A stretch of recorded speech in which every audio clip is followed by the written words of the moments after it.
समय अच्छा खासा सुबह के 9:30 हम सब निकल रहे हैं। आगो चलो भैया चलो।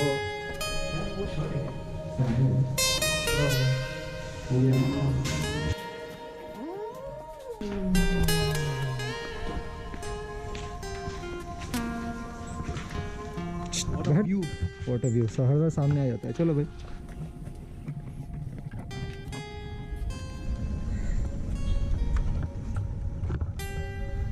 लोकेशन अच्छा है। इस साइड में बीच था ना पूरा। अपनो पार्किंग ये हॉलीडे रिजॉर्ट हेलोड की तरफ से फुल प्रॉपर्टी उनकी, अपनी कुछ नहीं। चलो निकलते हैं। पैकिंग करना कहीं के लिए भी सबसे ज़्यादा टफ होता है कम टाइम में। अभी पहला पॉइंट कौन सा है? अभी पहला पॉइंट है इधर से निकल के बाजू में एक रोड आएगा, उधर से लेफ्ट लेके सीधा जाएंगे। उसके बाद मैप खोल के डिस्कस करेंगे। चलो हम जाएंगे 9:30 होटल से निकल के बाहर तक आने के लिए हमने दूसरा वाला रूट लिया। रास्ता थोड़ा पतला है, 4 व्हीलर्स के लिए थोड़ा सा इशू हो सकता है यहाँ पे, बट ये अच्छा था हमारे लिए क्योंकि हमें थोड़ा टाइम बचाना था और कम टाइम में कुछ ज़्यादा कवर करना था। सो हम आगे बढ़े और ये मेन रोड पे निकलता है। यहाँ पे बजाज सर्विस सेंटर के पास में मिला था और इनकेस किसी कुछ ज़रूरत होती तो काम हो जाता। ये अपना सिग्नल है, ये कंटिन्यू हॉर्न देना ताकि अपने ग्रुप के राइडर्स को पता चले कुछ बात है, रुकना है।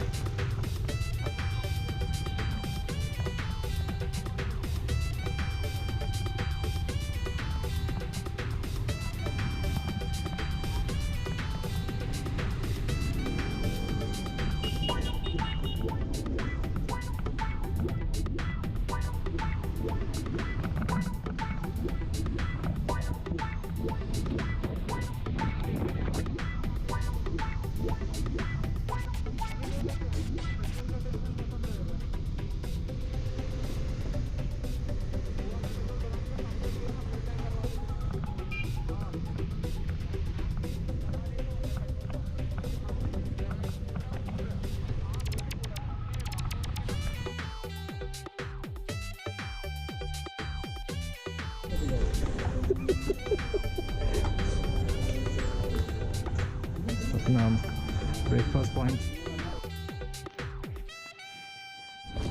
सो अच्छी बात यह है कि यहाँ पे सैनिटाइज़र और थर्मल स्कैनर की भी व्यवस्था है। बहुत अच्छी बात, अच्छे पैसों के साथ अच्छी सर्विस भी दे रहे हैं बाबा और नॉर्थ गोवा। और ये है इनका रसोड़ा, जिसमें दिनेश भाई पूछेंगे रसोड़े में कौन था।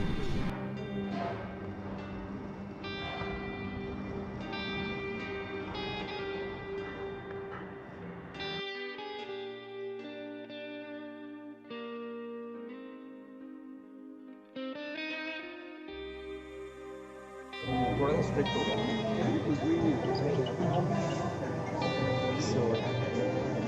पहचान से होता था हम लोग जैसे लोग। तो ऑर्डर करने का टाइम था, थोड़ा सा महंगा है लेकिन जो टेस्ट है उसके सामने चलेगा।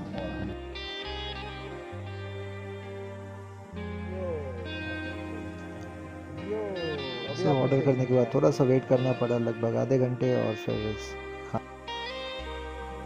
ब्रेकफास्ट थोड़ा सा महंगा था लेकिन टेस्ट बिल्कुल अलग। तो ऐसा कहना है कि ऐसा मैं कहना चाहूँगा अगर गोवा आते हो तो एक बार तो जाना बनता है। हाँ बिल थोड़ा सा ज़्यादा आएगा लेकिन हम लोग 5 लोग थे। तो ब्रेकफास्ट के बाद अब हमें आगे निकलना था बीच की तरफ। तो फिर बस आगे बढ़ते गए। मैप्स सही तरीके से अपने काम नहीं कर रहे थे ड्यू टू नेटवर्क इश्यूज़, और हमें रास्ते में ये मिला जेसीबी की खुदाई, तो वही वाला। फिर हमें आगे बढ़ने पे एक और चीज़ पता चला कि भैया जेसीबी की खुदाई के चक्कर में ये रास्ता भी बंद हो रखा है, तो हमें अब आगे से शायद यू टर्न मार के वापस आना पड़ेगा।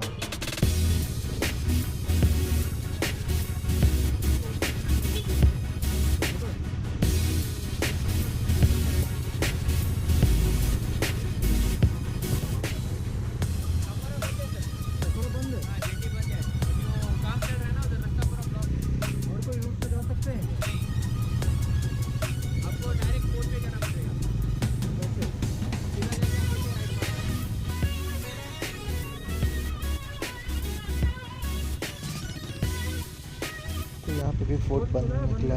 हम लोगों ने जस्ट वेरीफाई करने के लिए यहाँ दोबारा आए ताकि आदित्य दौरान कुछ मजाक ना हो जाए। उसके बाद हम वापस चलते हैं बीच की तरफ, चुके अभी यहाँ टाइम वेस्ट करके फ़ायदा नहीं है। पोर्ट में एंट्री अलाउड नहीं थी।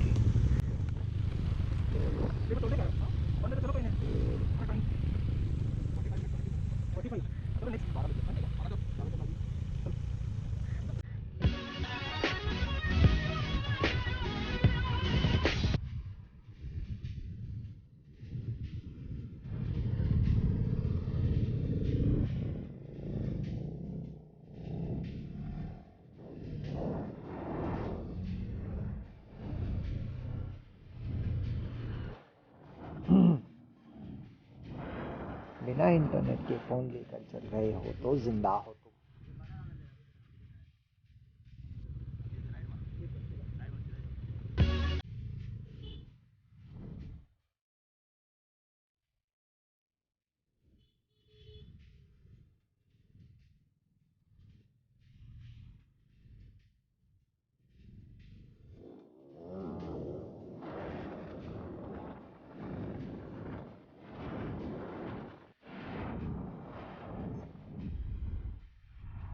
तो सबसे अच्छी बात लगी राइडर बीच की कि आप बाइक को जो है बिल्कुल लास्ट पॉइंट तक ले जा सकते हो। ये रास्ता बना है।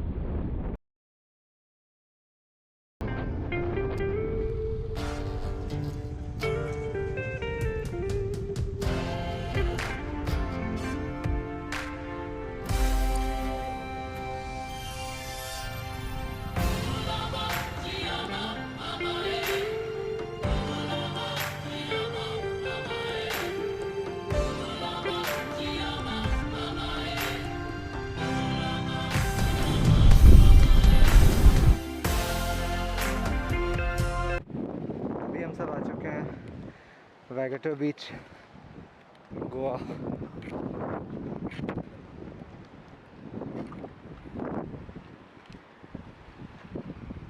थोड़ा रिस्की है चलना।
इस पत्थर पे टिल्ट हो जाओ सीधा, इस पे हाँ।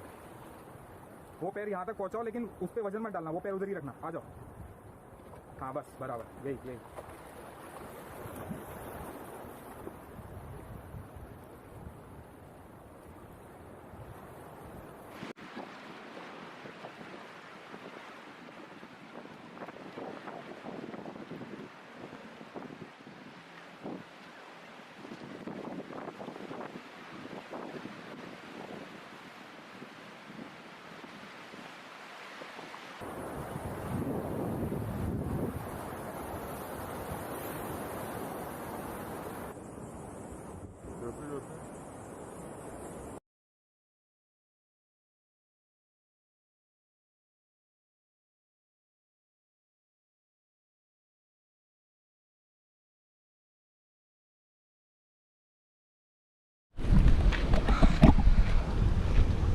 दिन के 2:30 बज गए हैं और हम लोग अब जाने के लिए तैयार। सब भाई लोगों की पैकिंग हो चुकी है। दिनेश भाई अभी डोमिनर तोड़ते तोड़ते रह गए। गुस्सा किसी और की बात का है। ज़्यादा खर्चा लेकिन दहेज का कलेजा मुंह में आ गया था जैसे जैसे पता चला कि ये ढीला हो गया है। सब कुछ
सो वापस होटल पहुंचने में हमें लगभग 4 साढ़े 4 हो गए थे। तो अब हमें जाना था आज का तीसरा बीच जो कि बिल्कुल बगल में था, दैट इज़ कलंगुट बीच, जो कि बागा से बिल्कुल सटा हुआ है।